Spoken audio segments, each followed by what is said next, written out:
자, 이번 시간에는 우리 재무지식 100가지 인트로덕션 시간을 진행하도록 하겠습니다. 자, 안녕하십니까? 저는 김용석 공인회계사라고 하고요. 자, 여러분들과 함께 이제 우리 재무지식 100가지에 대해서 강의를 하게 되었는데요. 자, 오늘은 그 첫 번째 시간으로 재무지식 100가지에서 여러분들에게 주로 어떤 내용을 강의할 것인지 그 강의 전반적인 사항에 대해서 설명드리도록 하겠습니다. 자, 일단 여러분들 이 강의는요, 재무 쪽에서 근무하시는 그런 재직자분들 뿐만 아니라 재무 파트가 아니더라 하더라도 여러분들이 그 기업에서 근무하다 보면은 이 정도의 기본적인 지식은 반드시 여러분들이 이해를 좀 해주시는 게 도움이 된다고 싶어서 만든 과정이기 때문에 자, 재무 파트에 근무하지 않으셔도요, 요 강의는 여러분들한테 많이 도움을 드릴 것이니까 물론 재무 파트에 근무하신 분들은 또 전반적인 것으로 한번 또 파악해 볼 수도 있는 것이기 때문에 재무 직군에 근무하건 근무하지 않건 여러분들에게 아주 기본적인 재무와 관련된 지식을 전달해 주는 과정이다 이렇게 봐주시면 되겠습니다. 자, 우리 재무지식 100가지는요, 세 가지 파트로 이제 구성을 해서 이제 진행을 할 것인데요. 자, 첫 번째 파트가 재무제표 지식 파트입니다. 자, 재무제표라는 게 어떤 개념인지는 대부분 아실 거예요. 그죠? 기업에 대한 어떤 정보를 알려주는 것이 바로 재무제표인 것이죠. 그래서 주로 이제 주주라든가 채권자들이 재무제표를 보고, 그 기업에다가 주식을 투자할 것인지, 아니면 그 기업에다가 돈을 빌려줄 것인지, 이런 걸 결정할 때 쓰는 게 이제 재무제표인데요. 우리가 그 회계 직군에 근무하신 분들은 이제 이 재무제표를 만드는 게 일입니다만, 우리가 보통 일반적인 사원들이라고 그러면 재무제표를 만들 필요는 없는 거죠. 대신에 재무제표를 볼 줄은 아셔야 되기 때문에 재무제표와 관련된 아주 기본적인 어떤 용어들, 또 여러분들이 재무제표를 볼 수 있는 어떤 개념들에 대해서 정리해 드리도록 하겠습니다. 두 번째는 원가 관리 지식이라고 해서 자, 이 기업에서 의사결정을 할 때 가장 중요한 정보 중에 하나가 원가죠, 원가. 그죠? 결국 기업은 이익을 창출하기 위해서 만든 조직인데, 그럼 이익이라는 건 수익에서 비용을 뺀 거잖아요. 그죠? 그럼 내가 만든 이 제품, 또 내가 일을 해주고 있는 이 서비스가 과연 원가가 얼마인지에 따라서 의사결정이 달라질 수가 있는 것이에요. 그러니까 실제로 경영자에게 아주 중요한 그 정보 중에 하나가 원가 정보이기 때문에 그럼 과연 이 원가라는 것이 어떤 개념인지에 대해서 같이 정리해 보도록 하겠습니다. 자, 세 번째가 재무관리 지식입니다. 재무관리 지식. 여러분들이 재무관리 그러면 굉장히 어렵다고 생각을 하시길지 모르겠지만, 자, 그래서 이제 우리 재무지식 100가지 부분에서는 어떤 재무관리에서 요하는 어떤 굉장히 수리적으로 어려운 내용들, 그런 내용은 다루지 않습니다. 대신에 그럼에도 불구하고 말 그대로 재무관리라는 건 기업 전반적인 재무에 관해서 최적의 의사결정을 할 수 있는 여러 가지 모형들이 있습니다. 그걸 여러분들이 기본적인 내용들을 알고 계시면 여러분들 업무하실 때 많이 도움이 되기 때문에 그래서 그런 거를 포인트를 맞춰서 정리해 드릴 거니까 여러분들이 그 재무와 관련된 깊이 있는 실력이 없다 하더라도 부담 없이 들을 수 있게끔 진행을 해 드릴 테니까요. 세 번째 파트는 재무관리 지식 이렇게 구성이 됩니다. 그래서 크게 이제 세 가지 파트로 나눠서 진행을 하고자 하고요. 자, 그 중에 이제 첫 번째 재무제표 지식 시간에는 자, 소제목으로 한 4가지 정도를 진행하려고 하는데요. 첫 번째가 회계 기준이라는 게 있고 회계 감사라는 게 있습니다. 자, 회계 기준은 재무제표를 만드는 기준을 얘기하는 것이고 또 회계 감사라는 건 이 재무제표가 과연 기준대로 되어 있는지 저 같은 공인회계사가 이제 그 말 그대로 감사를 하는 겁니다. 감사. 그러니까 회계 감사라고 하는데 그 모든 재무제표를 회계 감사를 받은 재무제표는 반드시 그 감사인의 의견이 있습니다.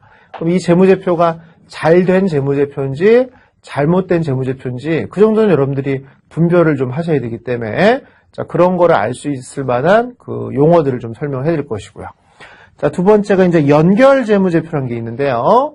자, 연결 재무제표라는 건 그 2개 이상의 재무제표를 합친 겁니다. 그럼 그런 재무제표를 이용할 때 우리가 어떤 부분을 좀 주의해서 볼 건지 그런 걸 정리해 드릴 것이고. 자, 세 번째 이제 중간 재무제표라는 건 뭐냐면 원래 재무제표는 1년에 한 번씩 만드는 것이거든요. 하지만 상장 기업 같은 경우는 주식 투자하는 사람들이 좀 더 빠른 정보를 원하다 보니까 3개월에 한 번씩 재무제표를 만듭니다. 그리고 우리가 중간재무제표라고 하는데, 그럼 그런 중간재무제표도 여러분들이 정보를 이용할 때는 아주 중요한 재무제표니까, 그러면 1년에 한 번씩 만드는 재무제표랑 또 어떤 점이 좀 다른지를 여러분들이 좀 인지를 하고 계셔야겠죠. 자, 네 번째 이제 재무제표의 구성 요소입니다. 그럼 과연 재무제표는 어떤 방식으로 구성되어 있는지를 아주 간결하게 볼 것인데요. 자, 그래서 이번에는 삼성전자의 재무제표를 가지고 여러분들과 함께 간단하게 논쟁을 하고자 하니까 그 삼성전자 재무제표를 같이 따라 읽어보면서 이런 항목들은 어떤 항목들이 있다 이렇게 파악을 하도록 할게요. 특히 이 시간을 통해서 여러분들한테 꼭 이제 알려드리고 싶은 거는 그 어떤 기업의 재무제표를 여러분들이 찾아볼 수도 있어야 되거든요. 그럼 우리나라 이제 금융감독원에 이런 다트라는 그 홈페이지가 있습니다. 그럼 여기 가서 여러분들이 원하는 회사의 재무제표를 언제든지 검색해서 다운로드 받아서 볼 수가 있거든요. 그러니까 언제든지 재무제표는 여러분들한테 열려 있는 것이에요. 근데 문제는 여러분들이 그 재무제표를 볼 수 있는 능력이 부족을 한 거죠. 그래서 여러분들이 이 과정을 통해서 재무제표가 어떤 개념이다만 좀 알아주시면, 물론 이제 굉장히 자세한 내용 분석은 재무제표 분석이라는 또 과정들이 있습니다. 그런 건 다른 과정들을 이용을 하시고, 여기서는 재무제표 그냥 아주 일반적인 개념에 대해서 설명드리고자 합니다. 자, 그 다음에 이제 원가 관리 지식 파트에서는 5가지 소제목으로 여러분들하고 같이 진행을 하고자 하는데요. 자, 첫 번째는 원가의 분류입니다. 원가의 분류. 이제 나중에 보시면 알겠지만 원가라는 걸 계산하기 위해서는 원가를 먼저 소팅하셔야 돼요. 소팅. 그걸 우리가 분류한다 이렇게 얘기를 합니다. 여러분들이 집에서 쓰는 용돈도 내가 개인적으로 용돈을 얼마 쓰는지 알고 싶다면 먼저 분류를 하셔야 돼요. 식대가 얼마고 또는 뭐 커피값이 얼마고 뭐 교통비가 얼마인지 분류를 하고 나서 그 다음에 계산하는 것이기 때문에 원가의 기초는 일단 분류부터 먼저 합니다. 그리고 이제 전통적으로 많이 쓰이는 원가 계산 방법에 대해서 같이 여러분들한테 설명을 드리고요. 그 다음에 이제 가장 최신 좀 특수한 방법들에 대해서 소개를 해드릴 겁니다. 자, 그 다음에 이제 이런 원가를 바탕으로 기업에서 이제 한 중간 관리자 정도 대리급 이상이 되면은 예산을 또 이제 만들게 되어 있는데요. 그럼 예산을 만들 때 과연 어떤 식으로 접근할 것인지 그 기본적인 접근 방법에 대해서 이제 설명드릴 것이고요. 자, 마지막에 성과평가. 우리 종업원들한테 중요하죠. 그럼 과연 성과평가를 할 때 어떤 기법을 보고 할 것인지, 또 성과평가는 왜 해야 되는 것인지에 대해서 여기 개괄적으로 설명드리는 게 원가 관리 지식 파트입니다. 자, 이제 세 번째 파트인 거죠. 자, 재무관리 지식 파트도 6가지 소제목으로 이제 같이 정리하려고 하는데요. 자, 첫 번째 제목이 위험입니다. 자, 영어로는 리스크죠, 리스크. 자, 리스크를 사람들은 싫어한다는 거예요. 그럼 이러한 리스크를 줄이기 위한 방법들, 또 리스크를 과연 어떻게 관리할 것인지, 이런 거에 대해서 계산 없이 그냥 개념적으로 이제 설명을 드릴 것입니다. 자, 두 번째가 자본 비용이란 말이 있는데요. 자, 재무 파트가 아니신 분들한테는 좀 어려운 얘기가 될 수도 있는데 그냥 쉽게 생각하시면 돼요. 자본은 그냥 돈이라고 생각하시면 됩니다. 그럼 여러분들이 기업 같은 경우는 뭔가를 투자를 하기 위해서는 금융시장에서 어떤 자본을 조달하게 되는데 그때 그 돈을 투자한 사람들, 채권자나 주주들한테 뭔가를 보상을 해줘야 되거든요. 그 보상해주는 걸 바로 자본 비용이라고 합니다. 그럼 과연 이 자본 비용이라는 건 어떤 구성으로 되어 있는지를 여러분들에게 소개를 해드릴 것이고, 자, 세 번째 자본 예산이라는 거는 방금 설명드린 자본 비용으로 가져온 자본을 이제 어디든가 투자를 해야 되는 거거든요. 보통 기업이 하는 투자는 실물 투자예요. 금융시장에서 자본을 조달해서 실물 시장으로 이렇게 자금을 이동시키는 게 바로 중간에 기업이 할 일이거든요. 그럼 이 돈을 가져다가 어떤 공장을 건설하는 건지 또는 어떤 재고 자산을 매입할 건지를 결정하는 과정을 우리가 자본 예산이라고 하고요. 이 자본 예산이 좀 규모가 커지면 우리가 M&A라고 합니다. M&A. 자, M은 merger라고 해서 한국말로는 합병입니다. 합병. A는 acquisition이라고 해서 인수라고 하는데 그 합병에는 어떤 형태들이 있고 인수에는 어떤 형태들이 있으며 과연 M&A를 해서 우리한테 얻는 이득이 무엇인지 이런 거에 대해서도 살펴드리겠습니다. 자, 5번째 토픽이 파생상품과 해지 이렇게 제목을 들었는데요. 자, 여러분들 우리 이제 파생상품이라는 건 굉장히 사실은 좀 어려운 상품입니다.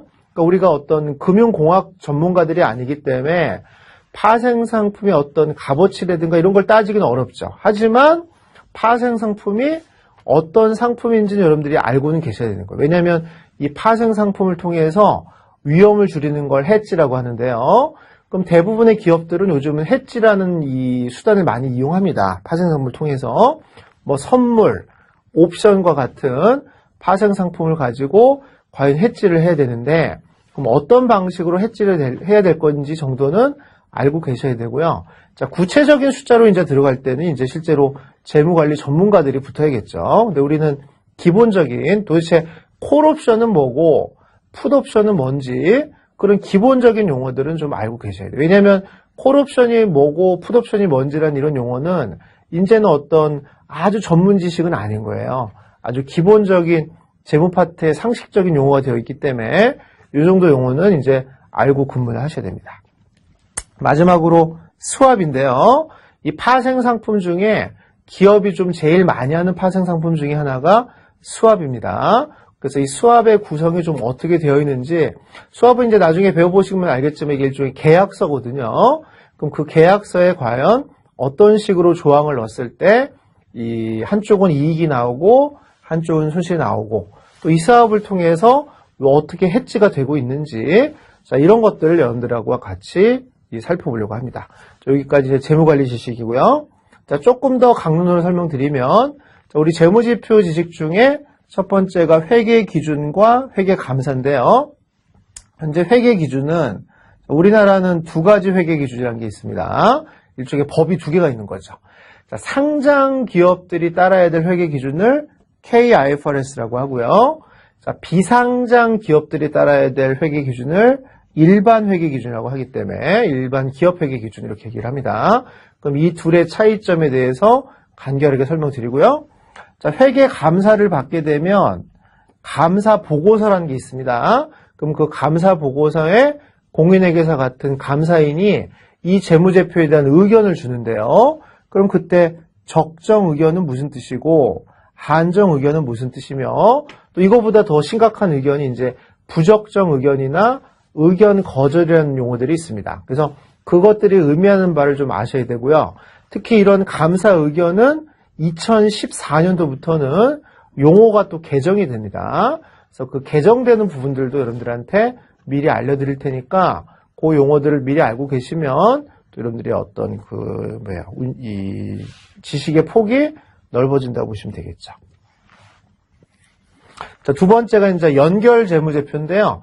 자, 아까 설명드린 것처럼 연결 재무제표는 두 기업의 재무제표를 합친 겁니다.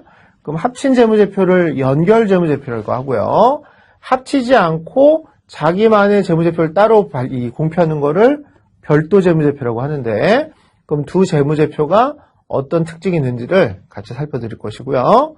자, 세 번째 중간 재무제표는 자, 아까 설명드린 것처럼 보통 이 재무제표는 연차 재무제표인 거죠. 그래서 1월 1일부터 보통 12월 31일을 회계연도 기간으로 해서 보통 만드는 게 일반적인 재무제표인데 분기 재무제표라는 거 예를 들면 1분기라면 1월 1일부터 3월 31일자 재무제표를 만들 텐데요. 그럼 과연 이 3개월치 재무제표를 만드는 게 1년치 재무제표를 만들 때랑 어떤 양식의 차이가 나오는지 이런 걸 또 설명을 드리려고 합니다. 자, 네 번째 이제 재무제표의 구성 요소인데요. 자, 재무제표는 나중에 배워보시면 알겠지만 재무상태표, 손익계산서, 자본변동표, 현금흐름표 이런 정보들이 있는데요. 그런 정보들을 삼성전자 재무제표를 샘플로 해서 한번 쭉 읽어보도록 하겠습니다. 특히 삼성전자의 자산이 얼마고 삼성전자의 부채가 얼마고 또 자본이 얼마고 매출이 얼마인지 그래서 그런 정보들이 여러분들한테 어떤 도움을 주는지에 대해서 간결하게 살펴보도록 하겠습니다.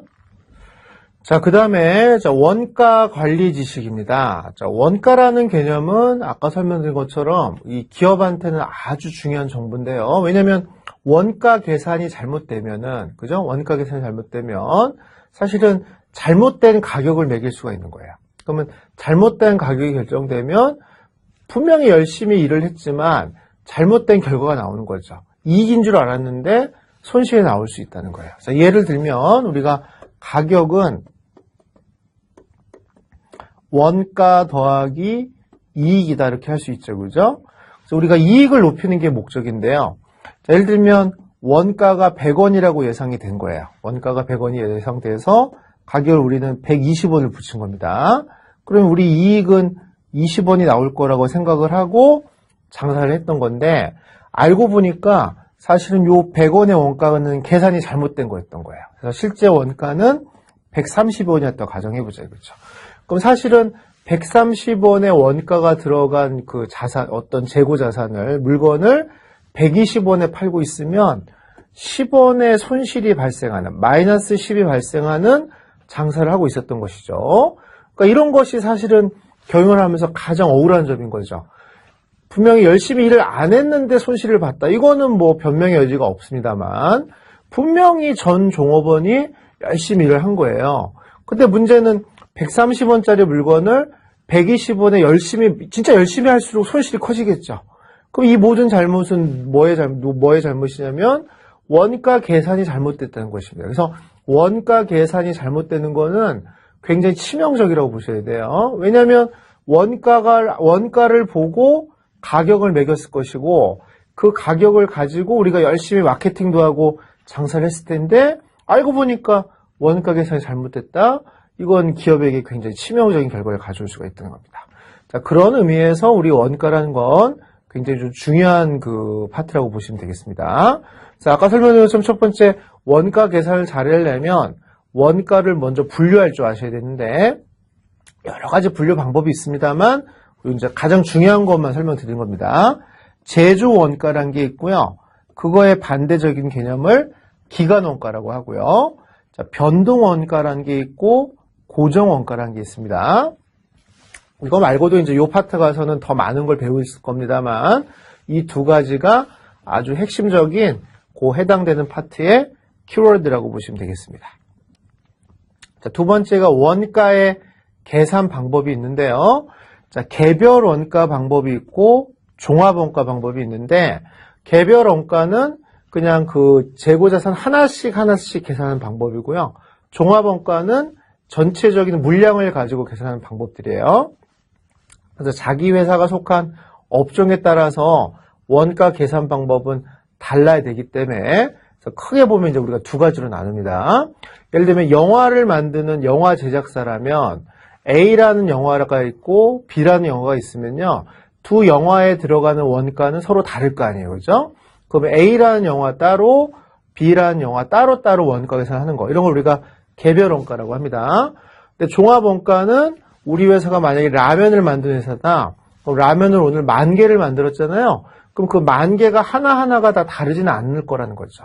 그럼 그냥 10,000개를 한 번에 원가 계산해서 10,000개로 나중에 나누면 단위당 원가가 나오겠죠. 그런 식으로 전체 물량을 가정해서 하는 방법을 종합 원가 계산 방법이라고 합니다. 그래서 그 두 가지 방법에 대해서 간단하게 정리를 해드릴 것이고요. 자, 세 번째 이제 최신 원가 계산 방법은 자, 금방 설명드린 개별 원가나 종합 원가 말고 최근에 나온 이제 조금 더 좀 어렵겠죠. 실제로는 어렵습니다만 여러분들한테는 이제 개념적으로만 접근할 것이기 때문에 자, 활동 원가란 게 있고요. 영유 원가란 게 있고 수명 주기 원가란 게 있습니다. 그래서 오늘은 이게 인트로니까 이제 이거 설명드릴 수는 없겠죠. 여러분들 이 개념들을 아시기 위해서 그 내용들을 배우는 거니까 자, 이런 내용들을 다루는 거다라고만 그냥 파악을 해주시면 될 것 같아요. 자, 네 번째 이제 예산을 배울 건데요. 예산 안에도 변동 예산이라는 게 있고 고정 예산이라는 게 있는데 분명히 여러분들 잘 몰라도 느낌상으로는 변동 예산이 좀 좋은 것 같죠. 대신에 변동 예산은 그만큼 그걸 작성하는 비용이 많이 발생할 것이라는 거예요. 그래서 그 둘의 어떤 장단점을 논쟁해 드릴 것이고 자, 이쪽에서 이제 제일 중요한 게 종합원가입니다. 종합원가. 연초에 기업이 1년 전체 예산을 편성을 합니다. 그걸 우리가 종합예산이라고 하고 그 종합예산은 매년 작성하는 거죠. 매년 작성해서 연말에 이 종합예산을 하고 나면 그 결과물로 예산 재무제표라는 게 나옵니다. 그래서 그 예산 재무제표를 만들어가는 과정까지를 설명을 드릴 것이고요. 자, 다섯 번째 이제 성과평가는 이 종업원들한테 성과를 물을 때 우리 회사 조직이 과연 어떤 식의 조직인지부터 파악을 하셔야 되거든요. 자, 그럼 우리가 분권화된 조직이냐, 집권화된 조직이냐부터 구분하셔야 되니까 분권화의 의미부터 명확히 정리하시고요. 그럼 그 분권화된 조직에서 우리 종업원들의 성과를 물을 때 과연 어떤 책임을 물을 건지를 논의를 할 겁니다. 자, 그 다음에 최근에 그런 성과평가 중에 아주 대표적인 유행하는 평가 기법 중에 하나가 균형성과표라고 있습니다. 균형성과표라는 거는 종업원의 성과를 물을 때 어떤 재무적인 것만 보지 말고 비재무적인 것도 같이 보자는 거예요. 예를 들면 그 초등학생들을 평가를 할 때 전통적으로는 성적으로 보죠. 성적으로. 하지만 초등학생 정도 되면 성적만큼 중요한 게 뭐겠어요? 사회성이나 창의력 이런 게 중요하잖아요. 사실. 그러니까 그런 부분도 같이 평가해서 보자는 게 말 그대로 균형 성과표니까 어떻게 균형을 맞출 건지에 대해서 이제 이론적인 부분들을 설명을 드릴 것이에요.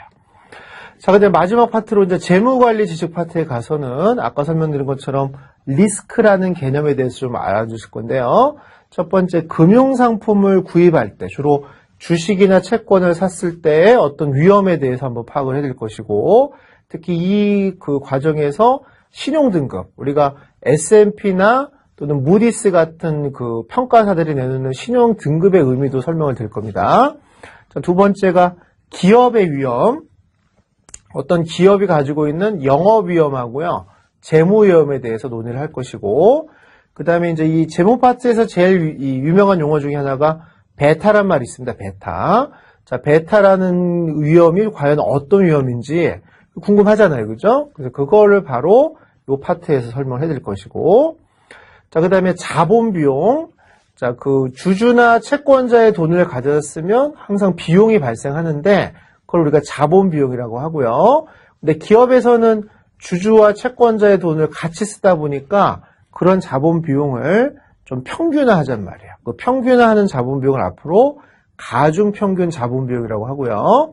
그럼 이 가중평균 자본 비용의 어떤 금액을 결정하는 과정에서 우리가 영어로는 CAPM이라고 하는데요. 자본자산 가격 결정 모형이라는 아주 유명한 이론이 있습니다. 자, 이런 부분을 우리가 아주 깊숙하게는 못 들어가도요. 대충 어떤 개념이 있다라고는 여러분들이 알아두시면 분명히 업무를 하실 때 굉장히 많이 도움이 됩니다. 그래서 그런 관점에서 좀 정리를 해주시면 되겠고요. 자, 세 번째 자본 예산인데요. 이 자본 예산은 뭐 여러분들이 엑셀에도 들어가 있어요. 엑셀에 들어가 보시면 NPV나 IRR이라는 말이 있습니다, 이미.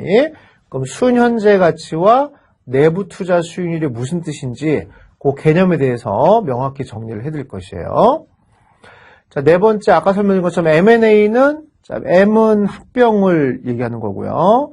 A는 인수를 얘기하는 것이기 때문에, 그럼 우리가 어떤 회사를 합병하는 경우랑 인수하는 경우에 어떤 방식이 유리할 것이냐, 또 그의 차이점은 무엇이냐에 대해서 여러분들이 좀 알고 계셔야 되기 때문에요. 그 M&A와 관련된 아주 중요한 용어들, 이거 설명드리도록 하겠습니다. 자, 다섯 번째, 파생상품과 해지. 아까 서두에 설명드린 것처럼, 파생상품을 기업이 하는 목적은 해지 목적이니까, 근데 문제는 그 방향, 파생상품이라는 건 방향성이 중요한데요. 그 방향성을 어떻게 설정하냐에 따라서 이게 해지가 아니라 오히려 투기로 갈 수도 있단 말이에요. 그래서 해지와 관련된 아주 리스크에 대한 아주 기초적인 걸 설명드리려고 해요. 자, 그때 이제 선도 계약이라는 게 있고, 선물 계약이라는 게 있고, 옵션 계약이라는 게 있고요. 또, 스왑이라는 계약도 있는데, 스왑은 아예 차시를 달리하기로 했으니까, 주로 이쪽 차시에서는 선도, 선물, 옵션과 관련된 기본적인 용어들을 여러분들한테 제시를 해드릴 겁니다. 또, 그 상품을 이용해서 어떻게 해지가 되어지고 있는지를 여러분들한테 한번 설명드리려고 할 거예요. 예를 들면 수출 기업, 우리 회사가 수출하는 기업이다. 그러면 미국에다가 수출을 했다면 그때 이제 달러의 가치가 원화 대비 오르느냐 내리느냐에 따라서 수출업체는 환차익이나 환차손이 발생할 것이란 말이에요. 그럼 현재 그 수출 기업의 리스크가 과연 어떻게 되고 있는지 설명드릴 것이고요. 그럼 반대로 그 리스크를 제거하기 위해서는 어떤 상품을 어떻게 세팅을 해야 해지가 될 수 있는지 그런 내용들을 설명드리려고 해요. 자, 6번째 스왑입니다. 스왑도 일종의 가장 대표적인 파생 상품입니다만 기업이 좀 많이 하고 있는 파생 상품이기 때문에 조금 더 자세히 좀 정리를 해드리려고 합니다. 자, 그래서 가장 대표적인 스왑이 이자율 스왑이 있고 통화 스왑이 있습니다. 아까 설명드린 것처럼 수출업체나 수입업체는 이 환위험이 있으니까 통화 스왑을 할 것이고요. 은행에서 돈을 빌린 기업은 금리가 이제 고정금리가 될 수도 있고 변동금리가 나올 수도 있는데 그런 금리의 위험을 제거하는 걸 우리가 이자율 스왑이라고 하기 때문에 그럼 그 스왑이 과연 어떻게 체결이 되고 있는지를 여러분들과 같이 살펴보도록 하겠습니다. 자, 이런 주제들을 가지고 여러분들하고 이제 재무지식 100가지라는 토픽을 가지고 진행을 하려고 하니까요. 자, 다음 차시부터 이제 강론을 가져가면서 여러분들하고 재무지식을 높여가는 그런 시간을 가져보도록 하겠습니다.